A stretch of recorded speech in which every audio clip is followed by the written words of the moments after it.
mga liwanag at dilim sa kapanahunan ng kadiliman. Marahil ay marami ang nagdurusa, maraming tahimik ngunit napapahamak. Oo, nabubuhay ang takot at panghinagpis. Hihintay ko ang araw na itong lahat ay lilipas. Malayo sa kabiguan at pang-aapi, kaya kayong mga kalaban kong mga dayuhan, huwag niyo kong salinin.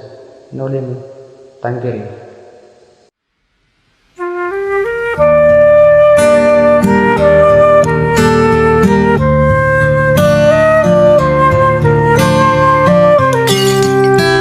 Jesus Maria Joseph, maghintay kayo, mga bulagsak! Nakakalimot ang bansang ito. Halatang iba-ibang pamamahala dito kumpara sa pamamahala sa Madrid. At ang ayoko pa, punong-puno ng mga Indio. Ayaw ko talaga sa Indio. 2 taon ako nagtiis sa pagdidildil ng kanin at saging sa bayan ng San Diego bilang isang kura paroko. Ngunit nung ako'y hatid, ilang matandang Hermanos Terceros lamang ang naghatid sa akin. Mga walang utang na loob. Dahan-dahan kayo, Padre Damaso, pagkat nasa ilalim kayo ng bubong ng isang Indiyo. Tama siya, Reverensya, baka magdamdam si Kapitan Tiago. Matagal nang hindi tinuturing ni Tiago ang kanyang sarili bilang Indio. Malayong malayo sa mga walang galang na tao na iyon. Sigurado, hindi naman kasing saklap ang nangyari sa kanila. Nako, nagsayang lang kayo ng panahon sa pagpunta rito at wala kayong ibang makikita kundi ang tinula sa handahan at matutulog kayo ng hindi man lang nasisiyahan. Mga Ginoo, ikinalulugod ko ipakilala ang anak ng aking kaibigan na si Don Rafael. Sino kaya ang kasamang bisita ni Don Santiago? Siya ay si Juan Crisostomo Ibarra. Magandang gabi po sa inyong lahat. Ikinagagalak ko po na makarating dito at makita kayong lahat. Padre Damaso, ang kura ng San Diego, kinagagalak ko pong makitang muli ang isang matalik na kaibigan ng aking ama. Nagkamali ako. Tawad ho, Reverensya. Hindi ka nagkakamali, iho. Ngunit hindi ko kailanman naging matalik na kaibigan ng iyong ama. Kung gayon, ay ikaw pala ang anak ng nasirang si Don Rafael Ibarra. Naway ang kasiyang pinagkait sa iyong ama ay mapasayo. Gracias, Senyor. Isang mabait na tao niyong ama. Nakilala ko at makalimit kong makasama ang iyong ama. At masasabi kong isa siya sa kagalang-galang at patapat na mamamayan ng Pilipinas. Salamat po sa papuri niyo sa aking ama. Kinagagalak ko kayong makilala. Ako si Juan Crisostomo Ibarra. Kami rin, ikinagagalakan namin makilala, Crisostomo Ibarra. Kahit na mga gandang mga taga-Europa, ay wala rin tatalo sa ganda ng mga kababaihan sa ating bansa. Bueno, kumain na tayo. Ilang taon kang nawala sa ating bayan, Senyor Ibarra. 7 taon po, Ginoo. Lagi kong iniisip ang ating bayan, kahit na ako'y malayo. Totoo ba yan, Hombre? Opo, Doña Victoria. Kahit kailan na hindi ako nakakalimot sa aking bayan. Bukod sa inang Espanya, ay wala akong naibigay kundi ang bansa natin. Pagkatapos ko kasing mabasa at pag-aralan ang kasaysayan at kultura ng isang bansa, ay nalimutan ko na rin ang maganda kong alaala sa bansa na iyon. Kung gayon ay isa kang bulag na hangal, iho. Bakit ka pa nagsayang ng pera upang pumunta sa Europa? Yan lang ang nakita mo? Kahit mga paslit sa paaralan ay alam na yan. Mga Ginoo, paumanhin po at ako po ay alis. Ako po ay lalakad bukas at dapat maraming lutasin. Walang anuman Ibarra, pagpabalikan ko sa iyong paglalakbay. Kita na ninyo ang resulta ng kaugalian ng kasamaan sa Europa? Nagiging mapagmataas. Diyos ko, tagabing ito ay parang pangarap lamang ang 7 taon ko sa... Binata, mag-ingat ka sa lihim ng iyong kaaway. Dahil ang nangyari sa iyong ama ay dapat maging isang aral lamang sa iyo. Pagpatawad niyo sa wari kung naging mahal sa inyo ng ating ama. Ngunit sa aking pagkakabatid ay wala ko kahit ang ating ama ng mga lihim na kaaway. Madalas ang kapanatagan ay nagdadala sa atin ng kapamakan. Hanggang sa uli ng hininga ng iyong ama, na hindi siya makapaniwala na may nagtatago pala siyang kaaway. Ngayon alam ko na ang tunay na nangyayari sa aking mahal na ama. Napakalupit ang sinapit ng aking ama. Patawad, ngunit kailangan ko nang umalis. Ipaubaya ko na lang kay Kapitan Tiago ang nangyari upang kanyang ikwento. Muchas gracias, Teniente, sa pagbahagi mo ng iyong alam sa aking nangyayari sa aking ama. Di nada, Senyor Ibarra.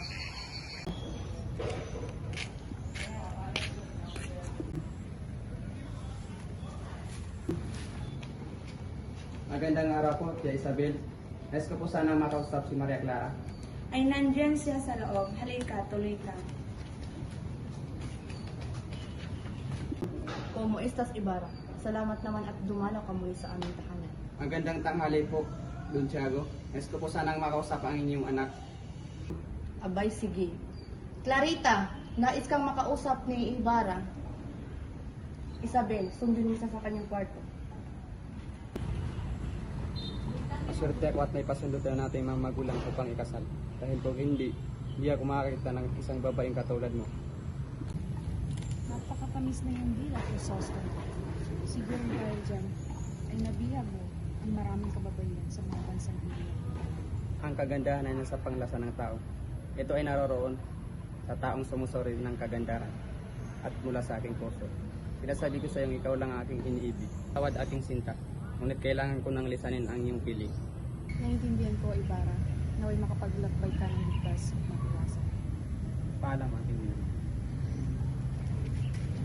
Kinaumagahan, aalis sina Tia Isabel at Maria Clara nang makasalubong nila si Padre Damaso na pupunta ng kanilang bahay. Maganda umaga. Magandang umaga rin, Isabel.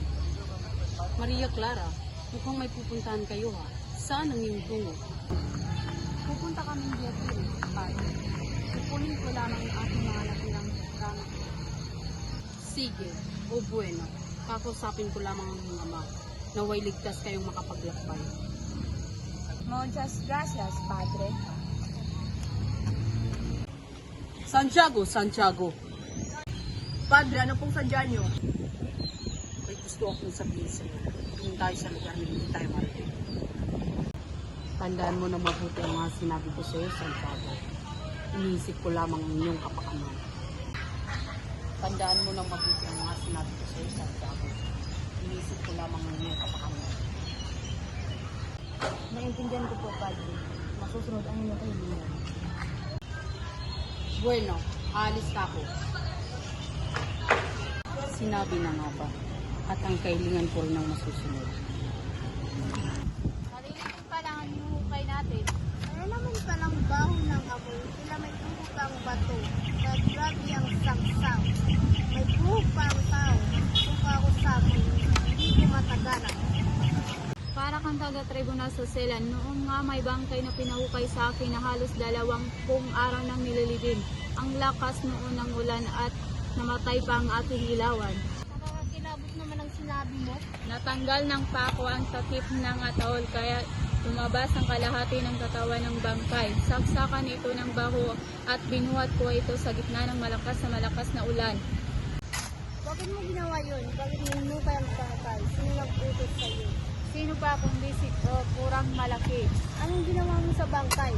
Para kang si Guardian Civil kung makatanong. Ang utos sa akin ni kurang malaki. Ilibing ko sa libingan ng mga insik ang bangkay na hinukay ko. Hindi ko nagawa dahil malakas ang ulan, saka malayo ang libingan ng mga insik. May tanong ko lang po sana. Alam niyo ba ang butot ng aking ama? Opo, Senyor. Sinabitan ko yung malaking cross.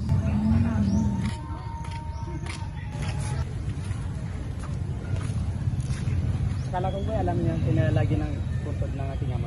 Espenya po, Senyor. Alam ko naman talaga kung nasaan ang buntod ng iyong ama. Ayun, doon siya nakalibig. Walang galang na po. Alam niyo po ba yung puntod na may malaking cross? Ang cross sinunog ko na. Sinunog! Utos ng kurang malaki, kurang namamalo na si Padre Garote. Asan ang puntod ng aking ama? Bagamat wala itong cross. Pati sigurado akong natatandaan niyo kung saan ito. Wala na rin po ang bangkay. Wala pang 1 taon mula nang nilibing dyan ang hinahanap namin bakit inyo hukayin. May isang babaeng nilibing dyan na halos 1 linggo pa lamang nakakalipas. Pinahukay sa akin ni kurang malaki ang bangkay para ilipat sa libingan ng mga insik. Anong ginawa niya sa bangkay naging ama? Hindi ko naman inilibing ang iyong ama sa libingan ng mga insik. Naniniwala po akong mas makabubuting ano rin na lamang ang bangkay kaysa mapalibing sa libingan ng mga insik, kaya itinapon ko ito sa ilog. Ikaw? Ikaw ang gumawa ng ganong karapastahan sa aking ama? Ikaw ba? Sumagot ka! Adong hindi ako ang kurang yung inanak, kundi ang kurang pinalitan kong si Padre Damaso. Crispin, hilain mo naman po yung tali. Magpahinga naman tayo. Kanina pa tayo nakatayo at nagpapatugtog ng kampana. Hindi pa pwede, papagalitan lamang tayo. Oo nga pala, ilan ang sasahurin ko ngayong buwan? 2 reals na lang, Crispin. Kung bayaran mo na lang kaya yung sinabi nilang kinuha ko sa simbahan. Hindi sapat ang sweldo mo sa sinabi nilang kinuha mo. Natatakot na kasi ako napakasama ng kura, lalo na ang Krista ngayon.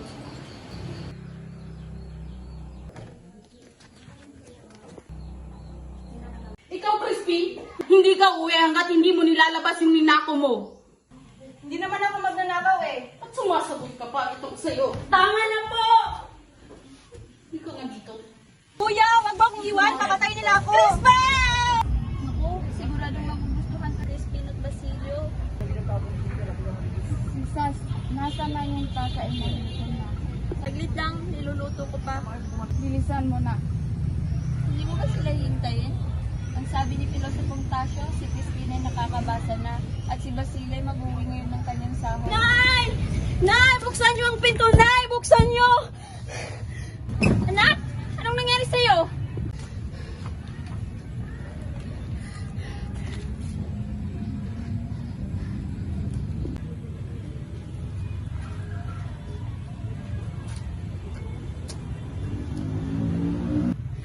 Huwag na ho kayong mag-alala, Inay. Nasaan si Crispin, anak?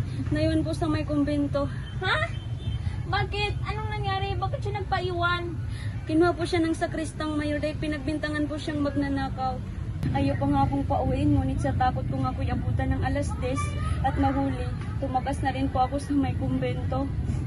At nahuli na rin kalaunan at pinaputukan ako kaya't nasugatan po ako sa noo.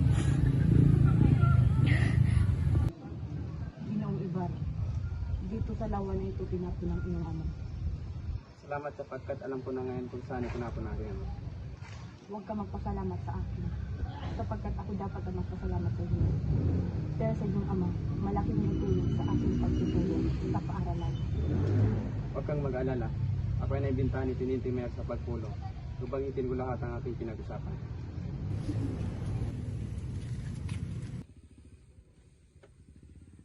Nasaan ang iyong anak? Ikaw ba ang ina na magnanakaw? Ha? Huwag ka nang magsinungaling. Nasaan ang anak mo? Sabihin mo na kundi babarilin kita. Mga Ginoo, hindi po magnanakaw ang anak ko. Si Basilio ngay walang mayuwi sa akin ni isang pusing. Talubugin niyo ang bahay ko, ngunit hindi makikita si Crispin dahil matagal na siyang nawawala. Kung gano'n, ikaw ay dadamputin namin at nadalhin sa kwartel. Ha? Tinatago mo ang anak mo. Teka lamang po, bakit niyo ako dadamputin? Wala pa akong kasalanan. Pasok niya, pasok! Pakawala ng bihag at huwag na siyang gambalayin pa. Kung gusto makuha ang Quran ang nawalan niyang ginto, sabihin mo sa kanya na manalangin siya kay San Antonio. Pare siya, hindi niya ba alam yun? Ha? Mga anak ko, nandito na si nanay. Crispin? Basilio? Nandiyan ba kayo? Tandang ba siya? Nandiyan ba mga anak ko? Mga tao? Inang! Inang! Nandiyan po ba kayo, Inang? Hoy, ikaw! Yung hinahanap namin na bata, huwag kang gagawa ng masama.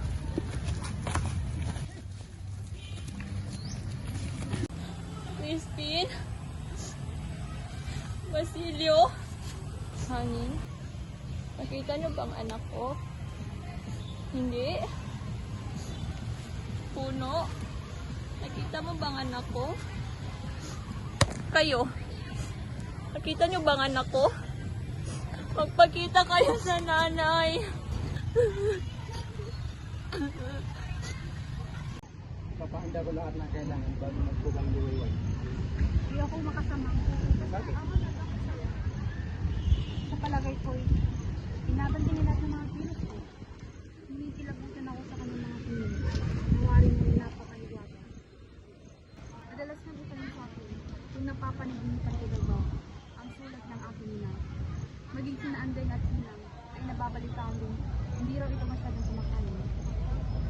pagkakabayanan ko ang kanyang sarili. Ngunit hindi maaari hindi natin pagpindahin. May kaugalian tayo dito at isa pa'y narito na siya.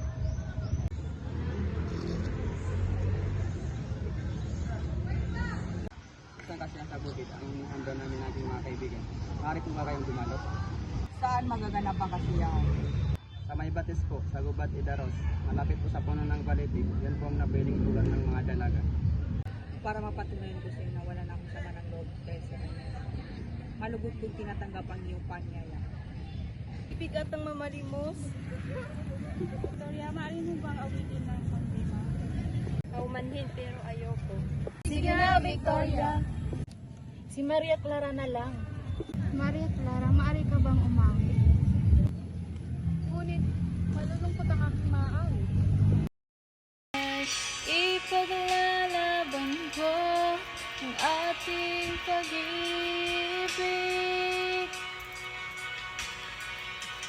Maghintay ka lamang, ako'y darating. Pagkat sa isang taong mahal mo ng buong puso, lahat ay gagawin.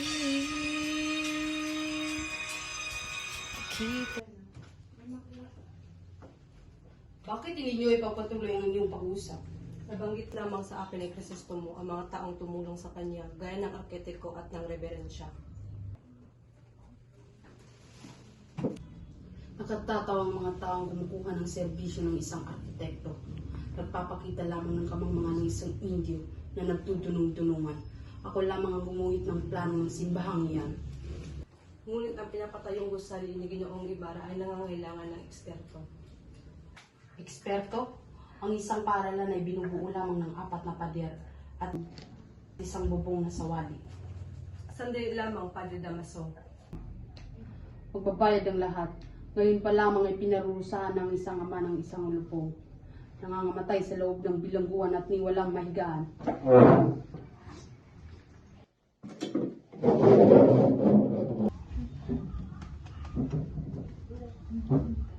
Wala kay sino man ang maaaring umalipusta sa aking ama.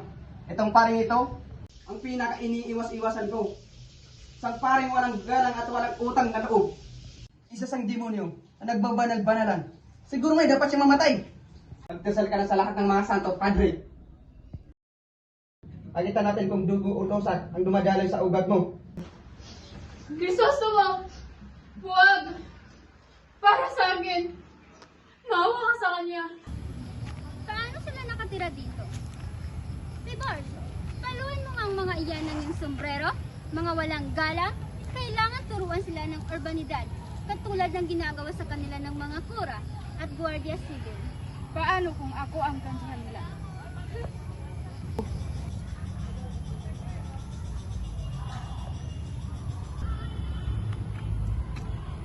Naiinggit ka sa akin? Oo, nainggit na ako sa kulot mong buhok. Umuwi na tayo, huwag mo nang siyang pansinin. Hayaan mo turuan ko ng leksyon ng babaeng ito. Hindi mo ba alam na hindi ako taga-lalawigan at ako at taga-Maynila? Hindi nakakapasok sa loob ng aking bahay ang mga alperes dahil hanggang sa may pintuan lamang sila. Siya nga ba? Dahil ba nakakapasok lang ng bahay mo isang bilantod? Talaga ba? Ikaw ay isang labandera? Kesa naman sa'yo, asawang pilay at mapagpanggap na doktor.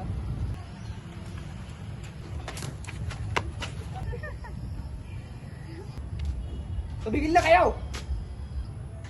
Napakalaking kahiyan nito. Kayong mga nanonood, umuwi na kayo. Kanina pa kayo nandito, hindi nyo pa inawat. Mga baging Diyos, anak ng isang paslit, pumunta ka sa isang bayan at sabihin natagpuan ang anak ni Sisa. Pin? Anak? Alam kong nandito ka. Huwag ka nang magtago.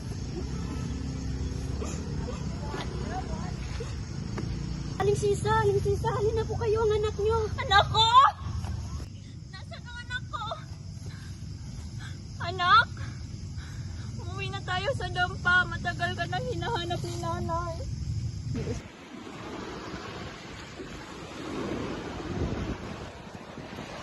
ipagpatawad niyo po, Ginoo, sapagkat napili ko itong pagkakataon na ito upang kayo ay makausap dahil tahimik ito at walang makarinig sa atin.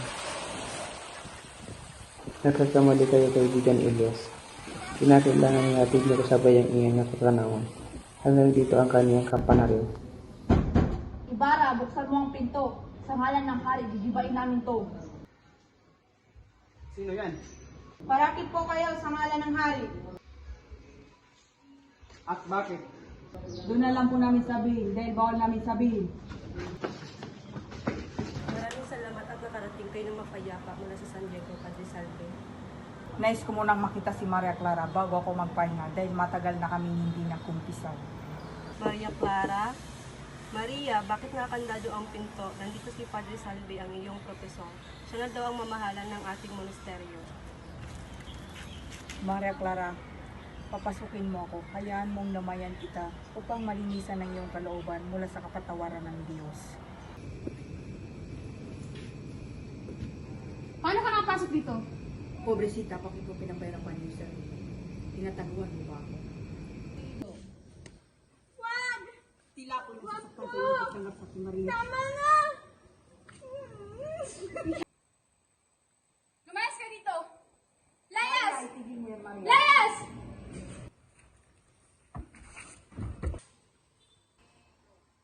Patawarin mo ako. Dahil nice lamang kita makalikod. Pagmamahal? Anong alam mo sa pagmamahal?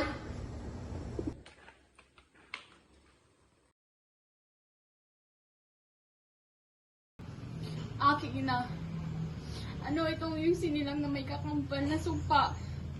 Nakikiusap ako sa'yo na ako'y kurin at ibalik sa kinaroroonan, asawa ng Diyos, na kung saan ako hindi na masasaktan pa. Pagod na ako. Pagod na akong mabuhay. O aking ina, sunduin mo na yung bugtong na anak kasama ng mga anghel. Wala na halaga ang aking buhay.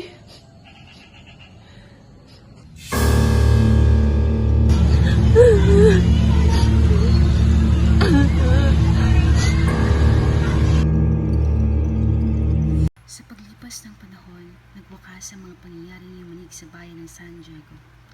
Si Padre Damaso, matapos sa kanyang panunungkulan, ay inilipat sa malayong probinsya.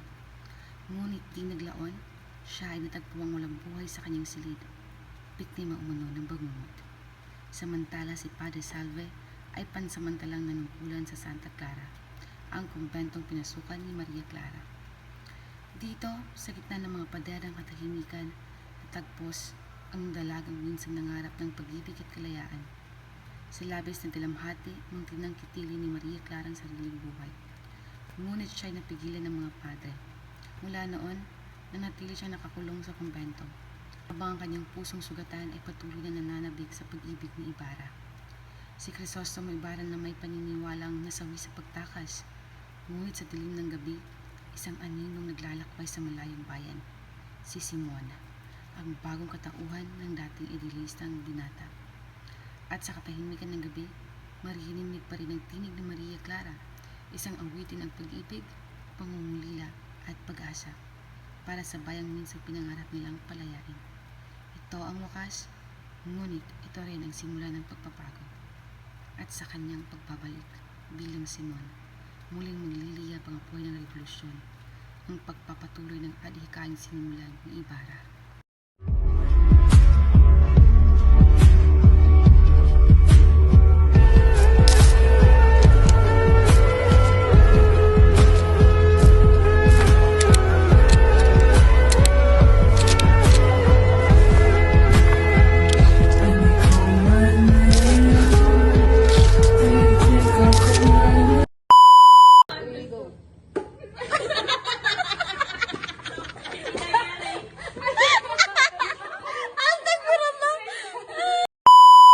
Hindi ka uwi hanggat hindi mo Ikaw ba? Kapagot ka! O aking ina, sunduin mo na ang Sunduin mo na ang iyong bugtong. Sunduin mo na ang iyong bugtong. Kasi Magurok! Ayaw nga. Ayaw nga. Happy New Year!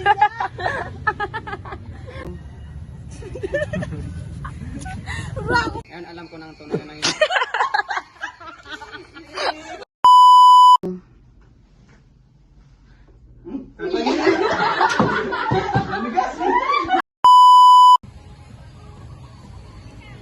Lang niya, buta ko pila.